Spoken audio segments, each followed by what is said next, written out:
And welcome back to another episode of Goonies World. I am Johnny Farrow, also known as Sean, and with me, as always, is Meanie, also known as Ryan. Hello. And of course, it wouldn't be Goonies World without Goonie, also known as Colin. Hello.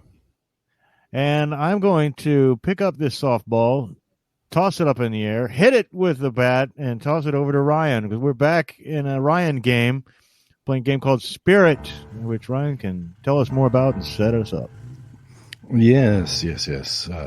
In the spirit of 77, except we are not in 1977, we're in 1970X, much earlier 70s, think Nixon and Vietnam and still, remnants of hippies and bell-bottoms and such. And we are returning to Jupiter Springs, where our friends Bart Garfinkel, the unfortunately named Bart Garfinkel, and Bing Kingsley have just had a discussion in the Rolling Thunder Bowling Alley. And I should probably mention they also had had a third member there, but a third person there who is now left, who advised them that there might be a dead Bigfoot somewhere, specifically at the Jupiter Springs Brewery, having been shot dead by one Dale Johnston, the owner of said brewery, and of course Pale Dale's Diner as well. He's just an entrepreneur, man. He took his childhood pain of that nickname and turned it into his brand, and I respect that. You've built an entire empire out of albinism or albinism. Yes. Yep. Indeed. Yes. The most oftly abused disadvantage in GURPS in our particular gaming group's experience. I believe there was once an entire spaceship crew full of albinos, but that's a whole nother story. It turned me off GURPS, man, forever. We should have called that one White Space. But but anyway, we heard that there was a Bigfoot that Pale Dale shot. I think Pale Dale shot him and his friend when they were hunting. Yep. And as it turns out, Bart... Those albinos have very terrible vision, I've heard. Yes, but incredible aim. And Bart, as it turns out, is something of a cryptozoologist. And my character, Bing, was writing a story about him for Cream Magazine. And so I got the scoop of the century here, man, with the Bigfoot. It's going to be great. I love it. I can't wait. The only thing is we have to figure out how we're going to get in there. I mean, how are we going to get this Bigfoot? Can we say we're already out of the alley and in Bart's mom's car? You're like walking there, perhaps. Yeah. Opening the doors, getting in, sitting down. Well, I think we need to first we need to scope out this facility to see if any vulnerabilities, I think. Yeah, I usually prefer to barge right in, but you're the local expert and all that. So if we have to, I can always say I'm going to write a story about the brewery, and you're my photographer. If it comes down to it, that's one idea. Yeah. So but hey, is this your mom's car right here? Yeah, that's my mom's car. It's nice. Gremlin. Is that a gremlin? I was going to say, I thought that was a gremlin. All right. What else? Yeah, of course it's a gremlin, and he's like way too big for it, but he can squeeze in. Okay. Well, I think we're ready to go. I got my ether. I got my pistola here in case I need it. I don't want to need it. And we, as players, though, we know that eventually, basically, we know that we need to get in there because we already have gotten in there. So we've gotten the Bigfoot somehow in the truck, and we've gotten the truck. We're playing a game where our characters know things that we as the players don't know, which will be a little tricky for us. So we already know that we've stolen a truck, possibly with some kind of something in it, but we'll just have to see how that all plays out. And we know that Bart has an ID tag or something that says Chris Simmons. Yeah. So that's probably how we got in. Yeah, he looks a lot like an employee named Chris Simmons. Hey, and I think I just got my voice back. I was going to look Christopher Walken with it earlier, but now this was the voice right here that I was using. Okay, there we go. All right. Now I'm back in a character. Let's rock and roll, man. Of course, you guys don't yet know about Chris Simmons or any of that. No. Obviously, because that all happens in the future. But it may come as something of a surprise, if you are sneaking around and an employee sees you and is like, they might mistake you for, Chris or something. But we shall see what happens. And so I imagine you guys in this gremlin with this real big giant dude driving, who's kind of like almost like so big he's like, I just imagine like an overstuffed like shirt or something, like it's just bulging out at the seams of this gremlin. Of course, that's not likely actually. He's happening. wearing like the bowling shirt. The it's got employees his have to name wear Bart the same on thing. Yeah, and it's got a name tag. Yeah. Yeah, and I'm still wearing the bowling shoes. You see how I walked right out of here with those? Right. It's all right. I left some. Those coming out of my paycheck. Oh, I don't know. No one will ever know. Don't worry, man. It's all copacetic. It's all right. Yeah, one time me and Paul Lind, we like knocked over a bowling alley in San Diego. You wouldn't think Paul Lind is a type, but man, we got out of there with like 6 balls, a whole bunch of shoes, and like at least a case of Falstaff beer. It was a hell of a night. Let me tell you, we went over to Cass Elliott's house and we rocked her world. And it took both of us. There's a lot of her to rock. All right. And that's why she eventually died of a heart attack. It's your fault. It's my fault. Hey, you know what? I got nothing to do with that one, man.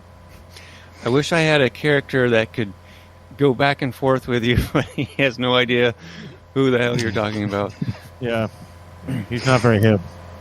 No. So the Rolling Thunder is not far from the 152, and so you get on there and head out in the direction of the Taloa Pines, and it gets you get out of town, and you kind of pass the Eureka Roadhouse. It still is called these days.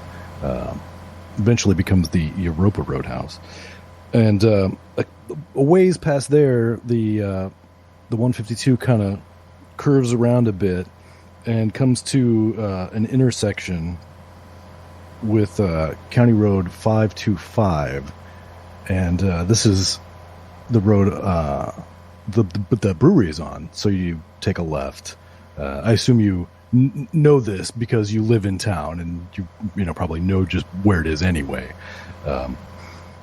Not me. I'm an out-of-towner. I'm just along for the kicks, Daddy. All right. Well, I meant Bart specifically because he's obviously driving. So you take a left onto 525, and that goes straight for a while, but then it curves, and you see it's kind of it's pretty. This isn't technically Taloa Pines, but it's pretty densely forested here. But you can see that they've obviously cleared out a fair amount of it to make room for this brewery, which you can kind of now see sprawling out in front of you. It looks like several buildings, but they're all like attached, and there's a small parking lot out front, and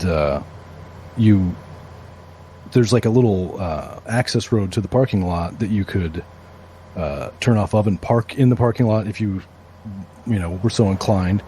There are 4 cars in the parking lot. One of them is a pickup truck. The others are just there's like a couple coupes in a sedan. I give you the year and make and model and stuff, but I don't know that that's particularly important. And then you also notice there is a kind of on the initial building right behind the parking lot. There's kind of a big bulky like security camera looking thing pointing out into the parking lot. And behind that, there's a large building, and you can see kind of jutting off of this large building, kind of a metal box. And then kind of past that, there's a very, very large, much taller building that's attached to these other ones as well. But it's definitely the biggest building that's here. And as you're scoping it out, I'm assuming you're going to kind of just drive past and take a look and see what you can see. Yeah, I make some passes around, and he probably is looking for things like security cameras and security guards and that sort of thing.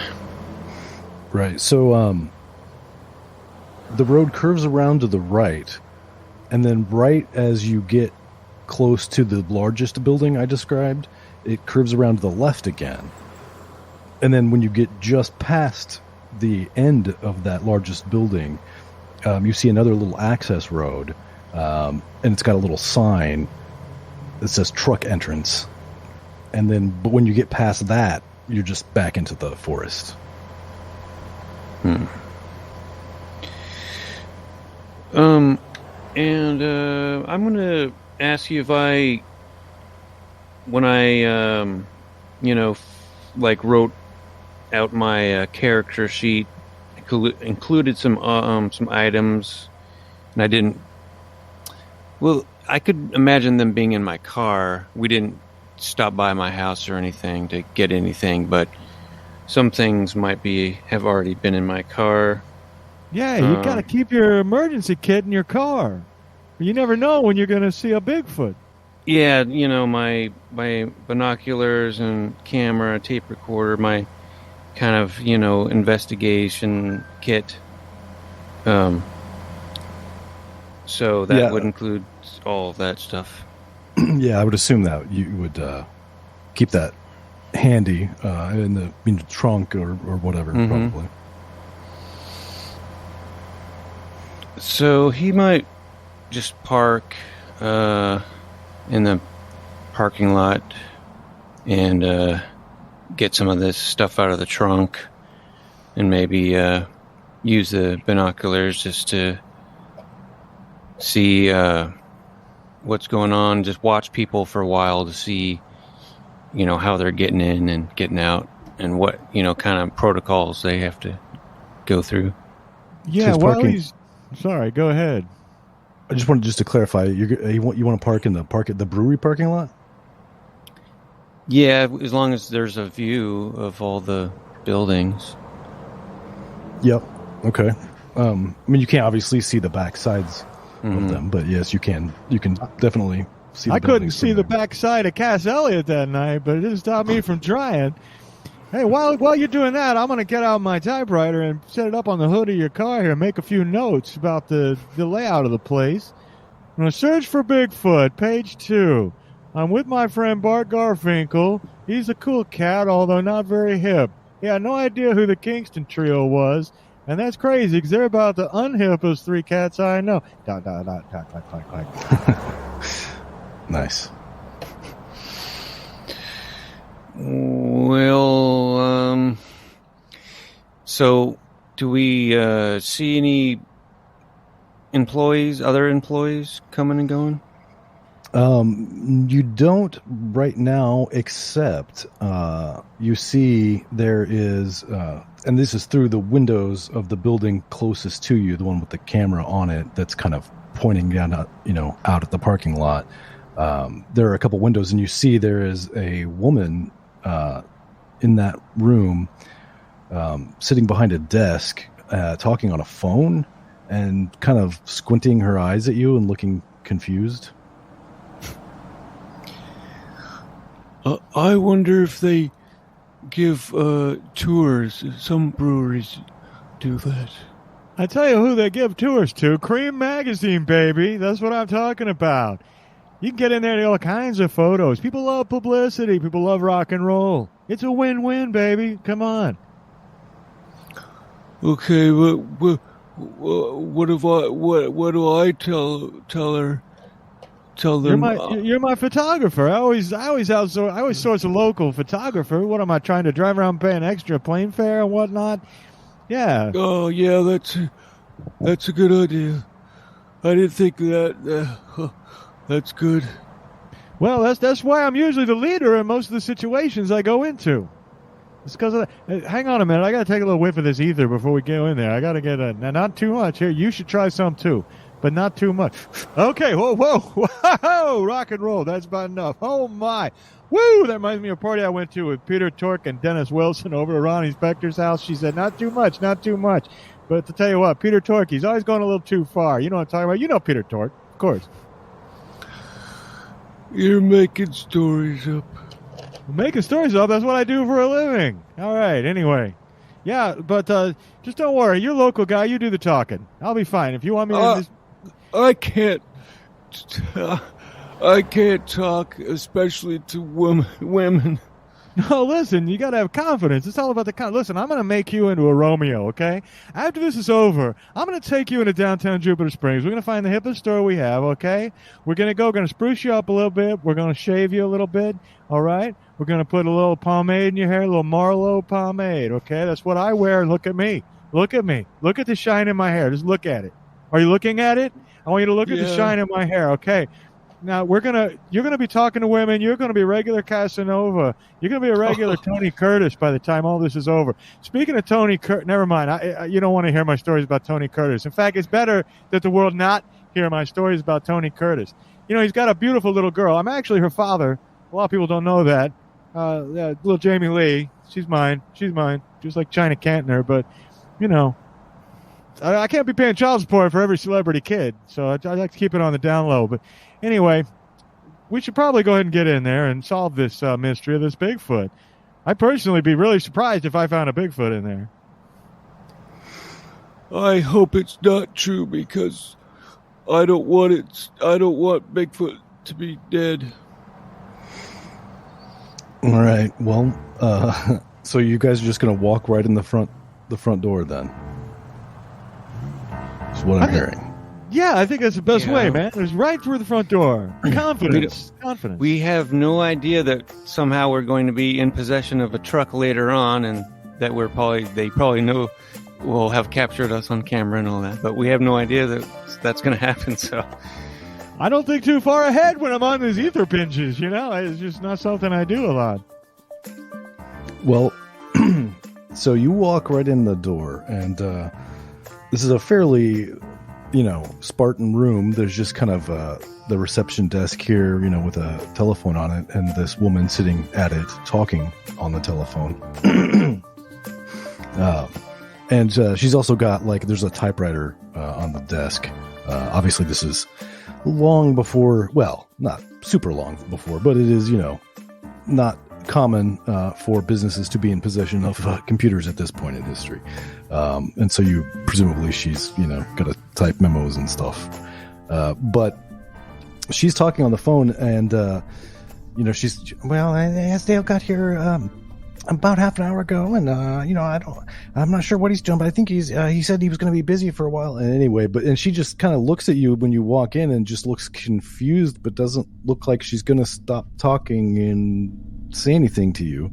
And there is a doorway behind her, and on her left leading to another room. Here's what you do, all right? You just walk straight for that doorway like you own the place, all right? I don't think she's gonna stop us, so I guess we're free to enter. Yeah, there you go. That's exactly what I thought last time I was at Nancy Sinatra's house. Well, she does, in fact, not stop you. She wrote that song "Bang Bang" because there's an intruder in her house. That's right. You know it. I'm her muse. So, yes, indeed, this lady whose name you do not know does not stop you. She does kind of look over her shoulder and watch you as you walk past, but she doesn't say anything. I'm gonna give her like a confident little nod, like it's okay. I'm gonna give her like it's all right, it's okay face, it's all right, it's okay. But I'm not gonna say anything out loud. Just a little wave of the hand, like we got it all under control. You don't need to worry about it. Well, she gives you a little head nod back, and then turns back around and just continues talking. And you walk through this doorway, and you find yourself in what appears to be a combination of break room and like a time clock room. There's one of those old school dip your card in it time cards hanging on the wall, and next to that is of course a time card holder with maybe a dozen time cards in it, separated into kind of a clocked in and clocked out section, clocked in at the top and clocked out at the bottom. And then there's a snack machine, like two vending machines, a snack machine and a drink machine, like a soda machine. And across from that, there's a pot of coffee, cream and sugar packets, and this little stack of styrofoam cups. And then directly across from the doorway leading back out to the front desk is a door that's closed, and it has one of those little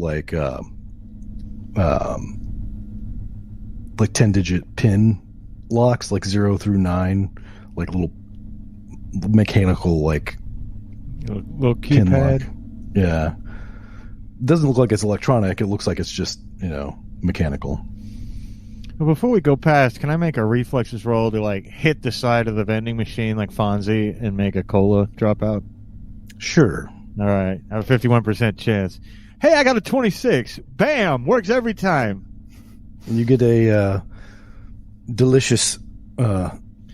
I wanted a vanilla Coke, actually. Well, I don't think that existed at the time. That's true. You had to go to a soda jerk and put I'm going to take this to a soda jerk after this and jerk some vanilla into this Coke. Yeah. Could you jerk some vanilla into this for me, sir? Yeah, that reminds me of the time I was partying with Vanilla Fudge and Jim Dale over at Peter O'Toole's apartment on Wilshire Boulevard. But, again, you don't want to hear these stories. Hey, listen, you're doing great. See, the confidence, it got us through. Now, what you got to do... Okay. I got to be confident, guy. He's going to hit the vending machine to make some chips come out, but I imagine him just shattering it with his big giant ham fists. Well, it's a little hard. It's just funny. That's what Joanne Woodward said to me last time I was at Paul Newman's house. So is he actually going to hit the snack machine? Yeah. See what comes out. See what happens. Okay, we'll make a reflex check.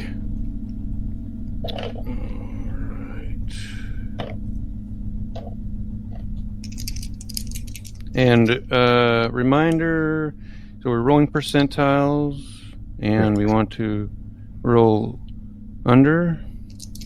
Correct, yes. I rolled a 4. Oh my. Well, you get a nice little 1 ounce packet of Cheez-Its. Yes! Yes! Right. See, I told you were cool. You're cooler than you think. All right. And both of you make perception checks as well. My perception's 71. I'm very perceptive. Oh, I got a 73. God damn. I failed as well. Must be the ether. Well, both of you fail to notice a thing that happens. That's all right. I've failed to notice a lot of things that have happened in my life.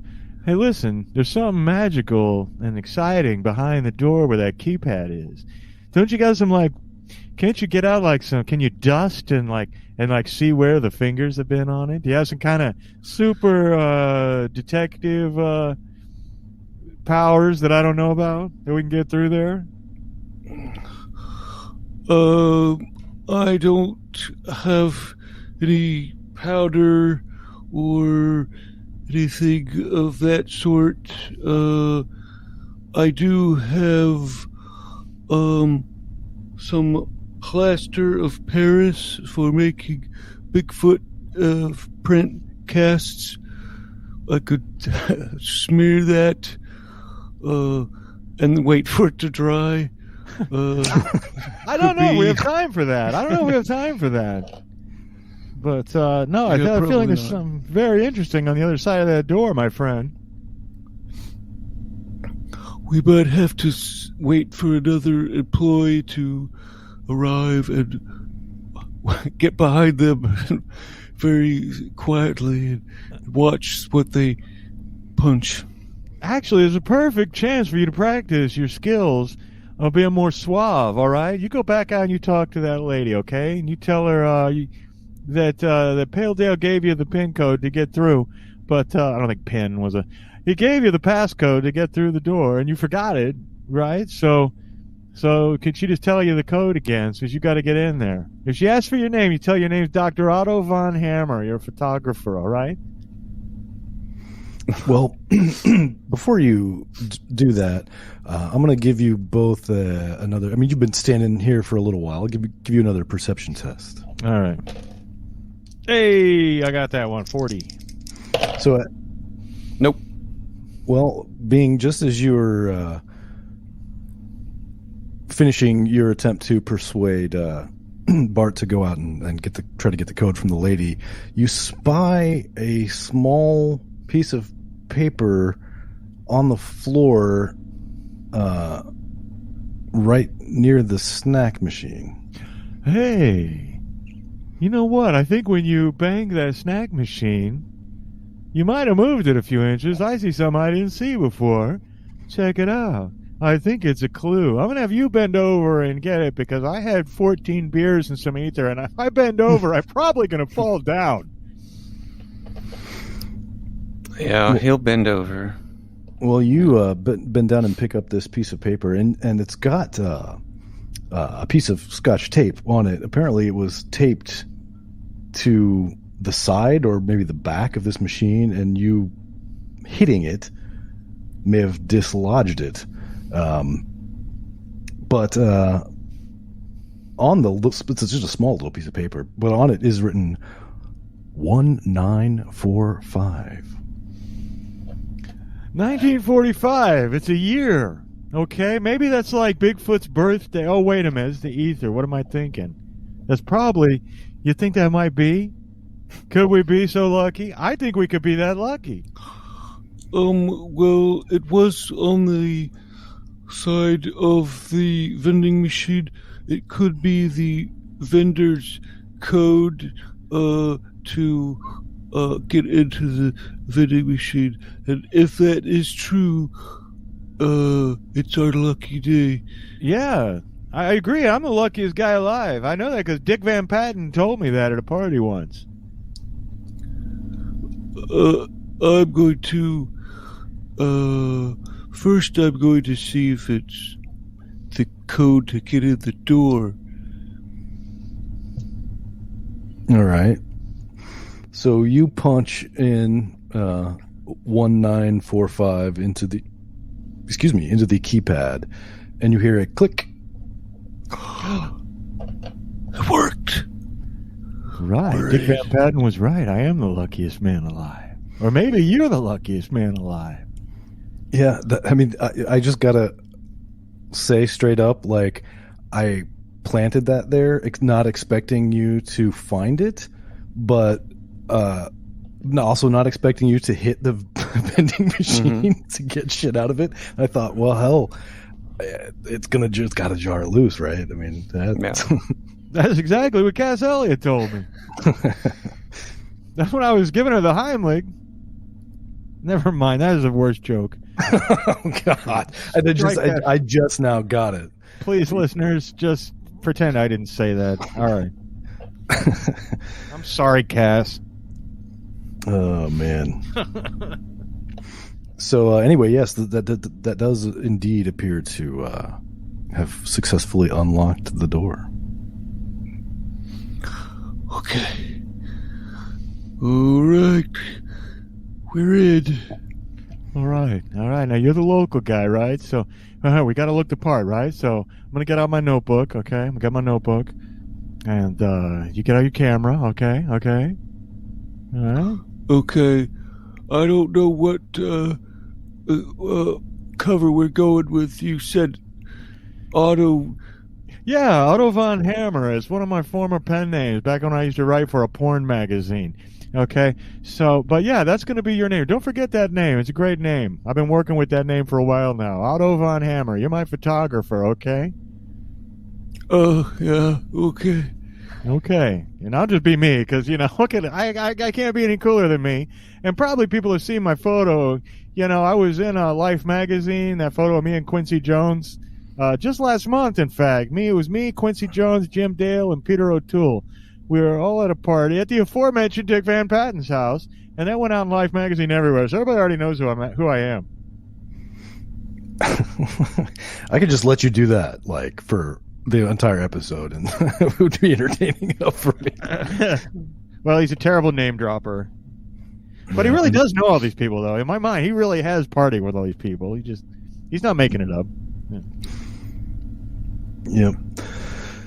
So, you going in? You going into the proceeding? Oh, yeah. Yeah. All right. And so is Bart gonna open the door? Pull the door open? Yes.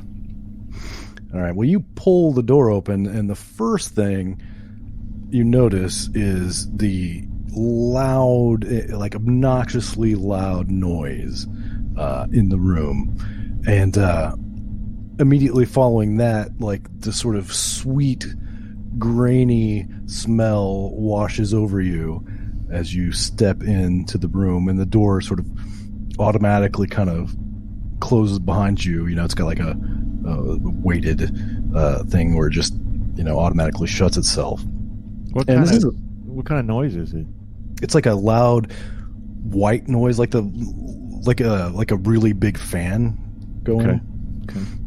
And I mean, as soon as you step in, it becomes immediately apparent what it is, because to your left there are 2 rows of giant, like oval cylinders that with like a complex web of plumbing and valves. There's like on these stands, they've got this complex web of plumbing and valves above and beneath them, which sort of converges at some point near the ceiling into a single big ass pipe, which leads off into like through the wall behind them. And these things look like they must hold at least a couple 100 gallons each. And you can see that 2 of them near the back have like steam coursing out of this opening in the top. And these things are like 12 feet tall. I mean, of course they're on stands as well, but the top of them is like 12 feet in the air. And the steam is being very quickly sort of sucked up into this ventilation system, which is the source of the noise that you're hearing. But they're so tall that there's like this, there's been this sort of catwalk built around them with stairs going up, which presumably they go up there and to throw shit in or stir it or do whatever.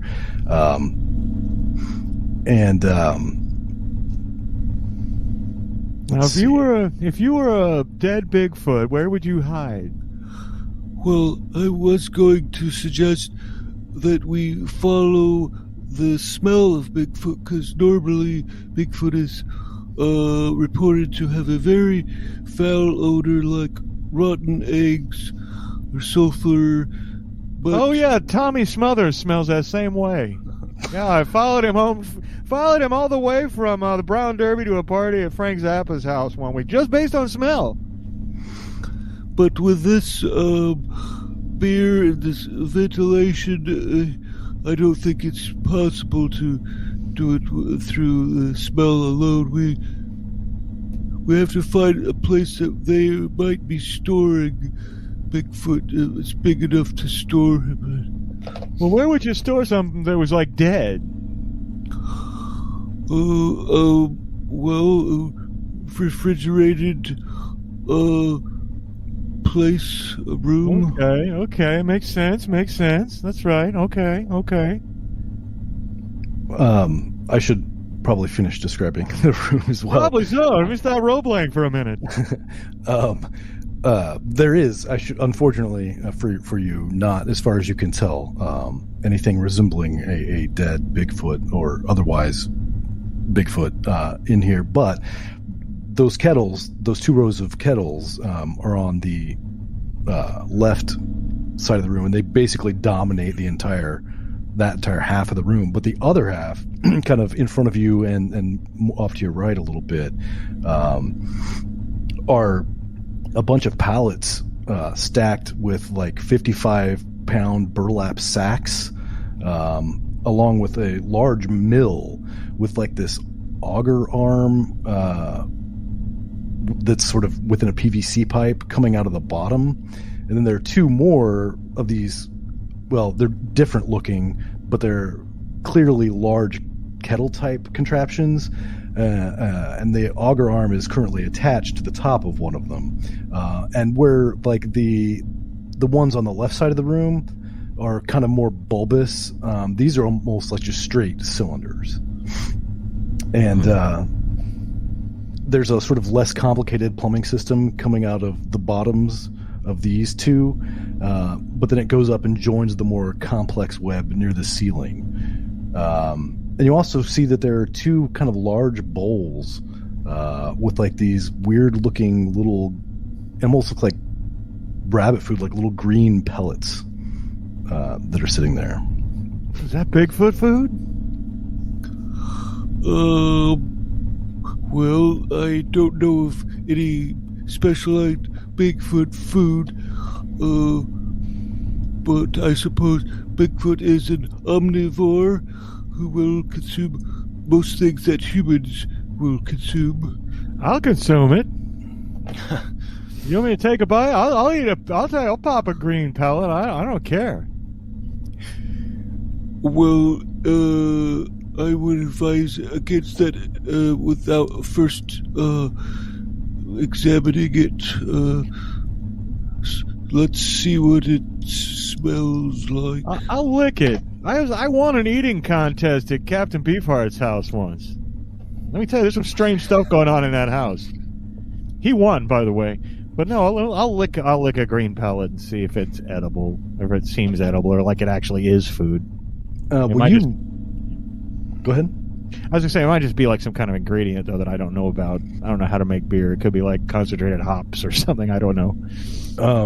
And so as you lean down to grab one, the smell, this sort of floral, citrusy smell, kind of overcomes you, and you grab one.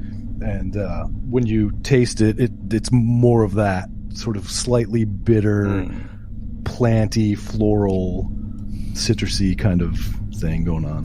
Yeah, I think this is a beer ingredient, don't you? I think it might be lime. Is it limey? I don't know. Now, speaking of limeys, one time me and Davy Jones were partying at... oh, wait, never mind. We don't have time for any more reminiscences now. Which Davy Jones? You know, Davy Jones from the Monkees. Yeah, he wouldn't know that, but I was going to say, because David Bowie is also Davy Jones. I gave him that name, David Bowie. That was my idea. I told him, Davy Jones, no, you've already got the dude from the Monkees. You got to go with a cooler sounding name. So, yeah, he went with Bowie. And I said, drop the saxophone. It's not cool, man. You want a guitar. Anyway, enough of that right now. I think we've found out where they make Pale Dale's beer. That mystery we've solved. But I think we ought to look around for the refrigeration units. Well, I should mention, I failed to do this, when I was doing the actual description, so my bad there. But aside from the door behind you that leads to the sort of like break room time clock area, there are like large double like swinging doors, kind of like you might find in certain parts of a restaurant or hospital or something, behind the 2 rows of kettles, and that is the same room that the pipe in the ceiling is leading to. And then directly in front of you are 2 doors, and one of them, the one on the right hand side, has a little plastic like placard on it that says Pale Dale, and then one of them is on the wall to your right. And that is, it's like a metal door with like a metal pull handle.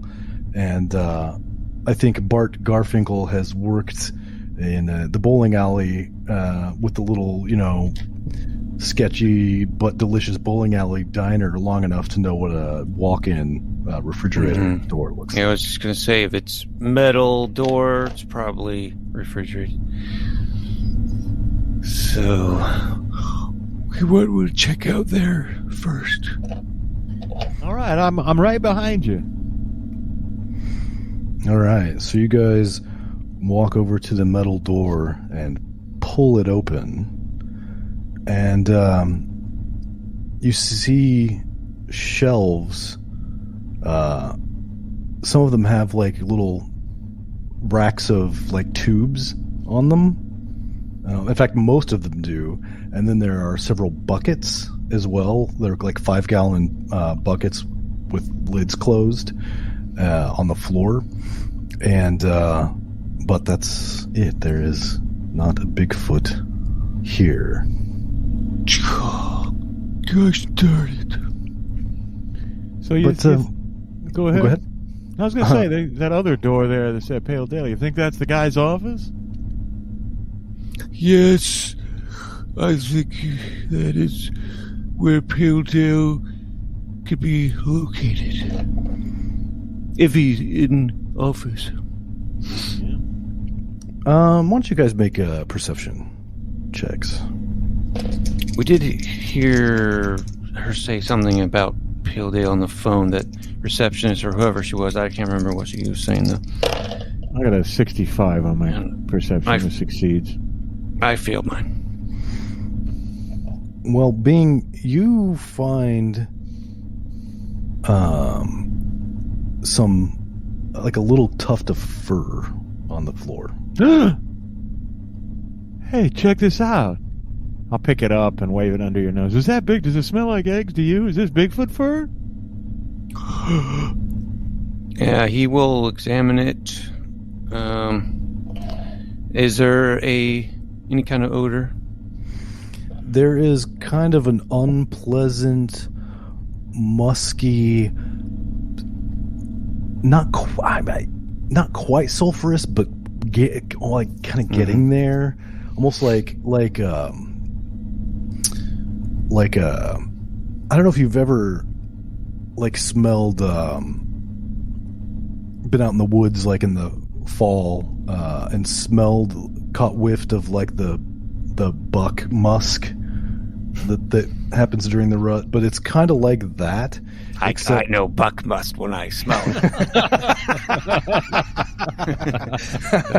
Reference to another series of ours. Yes. Lasers and Feelings, very early series of ours. But so it's kind of like that sort of musky aroma, except it's like combined with the smell inside of a shooting range after you've shot a bunch of bullets. It's like this burnt, almost sulfury smell. Okay, well, look, I've only smelled one thing I even smelled remotely like this before, and that was Keith Moon. And I don't think Keith Moon's been anywhere on this hemisphere for a while. So my guess is what we got here is some Bigfoot hair, but you're the expert. Yes, it certainly has the aroma of Bigfoot. I'm going to waft it in and take in the aroma, and He's going to taste it a little bit and just kind of get ridiculous and That's over-examine it. That's exactly what Keith Moon would do. And just like, taste it and rub it between his fingers, try to get the coarseness of it, and just to make sure it's exactly as he knows Bigfoot hair to be. Yeah, I mean, it definitely. I tend to think he would probably think it was, even if he was producing evidence that it wasn't. Yeah, probably. But I would definitely think that all of his tests would suggest to him that this is very real. we've got evidence. This is definitely Bigfoot fur. All right, you're making a believer out of me. Now, what do you... Obviously, we're on the right trail here. We got to keep going and see if we can find some more of this fur. Yes, He's going to put that in his little evidence kit, which, a little baggie. Okay. And then see if we can find any more, if there is a trail to follow. Well, yeah. Go ahead and make another round of perception tests as you search even more diligently now that you've found this. Man, I'm rolling terrible. 97. I got a 20. So Bing has succeeded, but you actually don't find any further evidence. Okay. well, he was in here at one time. They must have moved him. I don't know where. Let's keep going. Let's keep going. See if we can find a way out of here. Keep your eye out though for that Bigfoot fur. So back into the kettle room, and I assume we're not going to want to go back out the way we came in, down to the sort of break area.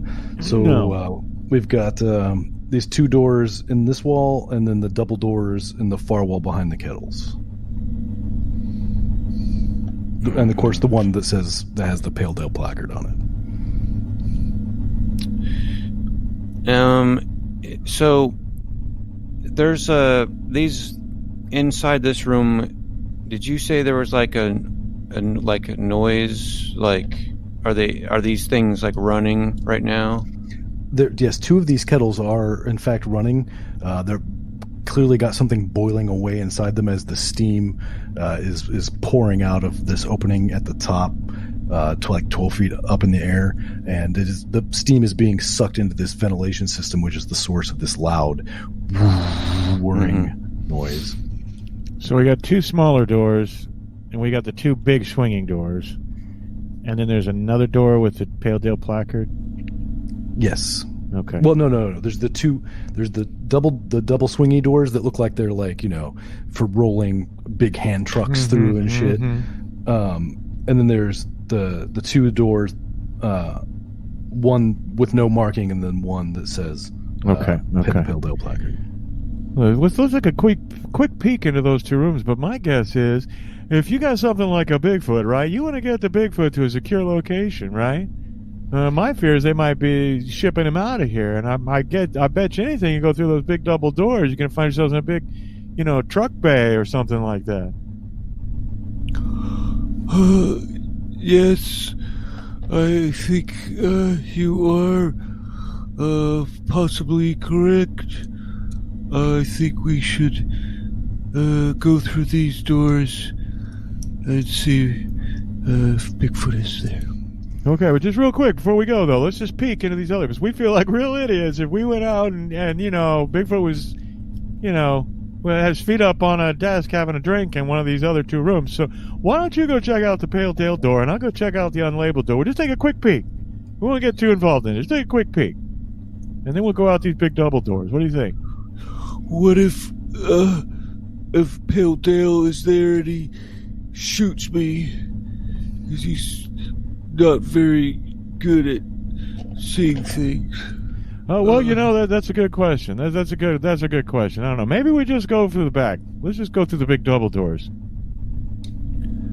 Okay. I should mention that these big double doors do have like little windows, also kind of right around eye level, right around yay big. Yeah. They're not super big, but you could possibly sort of try to peer through them. Yeah, I'll go peek through that window. That's how I got kicked out of. That's why Twiggy has an ex parte on me. Anyway, yeah, I'll go check. I'll go peek through those windows. All right, well, you kind of slither your way through the mess of brew kettles and up to the get up to the these large double doors, and I'm going to let you peek through, and you see that there is, first of all, a bunch of large tanks at the far end of the room with, like, they're also on these kind of stands, and they're tall and big cylinders, and they come down, and then there's kind of like this cone at the bottom, and all the big pipe that goes through the ceiling kind of splits out and goes into all these, new other tanks, and there's also like a big ass like bottling line, which is not currently running, but it's like a big conveyor belt with there's like empty bottles lined up on it and stuff, but perhaps the most interesting thing that you see is that on the right-hand side, past the end of the bottling line, you see there are 3, over like garage door lifting, dock type doors, and the furthest one away from you, the third one you might call it, is open, and you can kind of see into the back of a truck a little bit. I mean, you don't have a really good angle, but more interesting than that is that there are 2 men standing here with their backs to you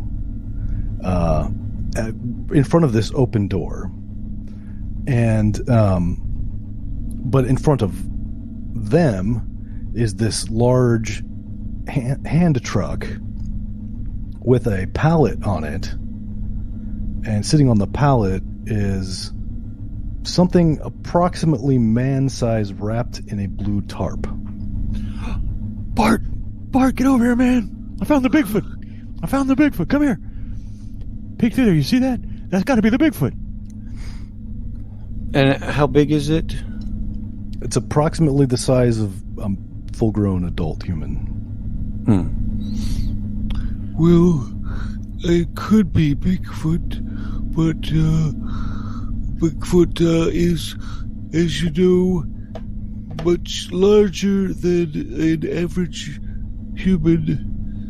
Well, maybe it's like an adolescent Bigfoot. It could be a juvenile Bigfoot. Yeah. Or female. Female Bigfoot could be a little smaller. Only slightly smaller, but yes. It could be. I'm all for the direct approach again. Let's just go right in there. Oh, they're gonna bust us. What are they gonna do? I don't think we're supposed to be back here. No, we're supposed to be. We got that assignment from Cream Magazine. I got diplomatic immunity, basically. I could go where I want. Remember the free press, man. I don't see any signs that say keep out. So, as you guys are talking, and these two guys are sitting here, obviously talking to each other. One of them has very pale skin and is smoking a cigarette. And but just as you guys finish, or as you're finishing up saying that, they both sort of look startled, and the pale skinned one grabs the handle on this hand cart and pushes the pallet into the back of the truck, lowers it, and pulls it back out and slams the door, or not the door, but the truck door, not the garage door, shut, and pulls a little latch over on it, and they begin sort of talking excitedly to each other, and and the pale-skinned guy points over at the door you guys are standing behind, and the other guy begins speed walking in your direction. Here's what you do. No, do the old Tom and Jerry, all right? Well, he's going to pop open the doors, right? We're just going to crouch, and we'll hide behind the door, okay, as he's opening. Then we sneak back in. We get over there, all right? We get into that truck, and we take it. That's what we do. Okay. Does he look like he sees us, or is he just looking at the door? Actually, he wasn't even. He's not looking through the window. No. Okay. It doesn't look like Dale saw you. Dale didn't even look at the doors. He just was basically. It seemed like he was telling him to go in there for some reason. Mm-hmm. Okay. I will try to hide on the side of the door then. Yeah, we'll do the old trick where if they're swinging doors, right, we'll just crouch down, he'll swing, he'll walk through them, and then we'll just go back through it on the back swing, real quiet. You gotta be real quiet, like, though. All right, so you do that, and I'm going to give him a perception test, but it's going to be pretty tricky because it's loud and he's not expecting you, That's going to be a 77, so no, that will not succeed. So he pushes through the doors, and you guys just kind of hide behind them. And he continues walking through the past the going past all the kettles, and I assume you don't stick around any longer to see what he does after that. No, we gotta go. Good. All right, so you slip through the doors into this other room with these tanks and the bottling line and all that, and you don't see Dale anywhere. He must have gone somewhere. Now's our chance, man. And I'm telling you that I got a good feeling about that thing. We got to get in. Let's get this truck, get it out of town on the highway or something. And then at our leisure, we can open it up and look at it, and you get all the photos you want. I don't know if I can steal a truck. But sure you can. If Bigfoot is in there, then they can't do this to Bigfoot. I have to make sure he's okay. That's right. You need a little courage, all right? Here, I just want you to take a little whiff of this. Here, smell my finger. I don't need that. No, if it's for Bigfoot, I will take this truck and we'll get him out of here. And then once we're away, safe, we can open up the back and check on him. Yeah, and yeah, that's right. Let's do it for Bigfoot. So while you guys were having that conversation, you heard the growing volume of a sort of diesel engine getting louder and louder, kind of outside the rightmost door, and you hear a door shut, like a vehicle door. And you hear some muffled talking outside. Quick, get across the room now to where that big truck is. To where the Bigfoot truck is. All right. Is it just a bed of a truck, or is it... Or we No, it's probably like can't a- even see it. It's like a semi-trailer. Okay, good. And so you cross the room over to where the closed door is, and you hear this diesel engine on the first door, and then you hear another one start. This one, the one that you're directly in front of, and then,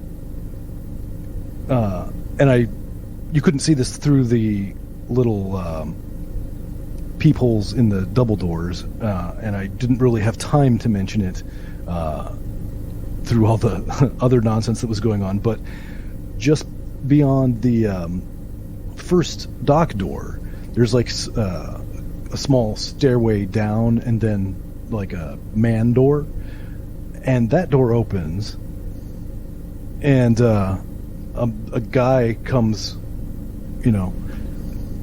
trouncing up the stairs, and he looks a hell of a lot like Bart, and he's got like this lanyard around his neck with like an ID on it, and he looks really confused, and that's probably where we're going to stop right now. Okay. All right. All right. Well, okay. Okay. Little bit of a short episode, but I think that's a pretty good. I don't know. We're at an hour. That's pretty normal. That's pretty normal for us. I tell you who's getting a big whiff of ether as soon as we start the next episode is one Chris Grissom. Not Chris Grissom. I meant Chris Simmons. Chris Simmons, yeah. Yeah, Chris Grissom's a guy I know that I met at Yoko Ono's house, but I'm not welcome there anymore. I won't say why.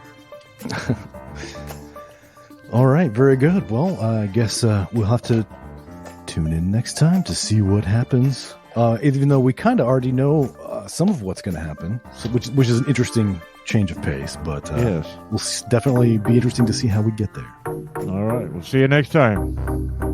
on Goonies World.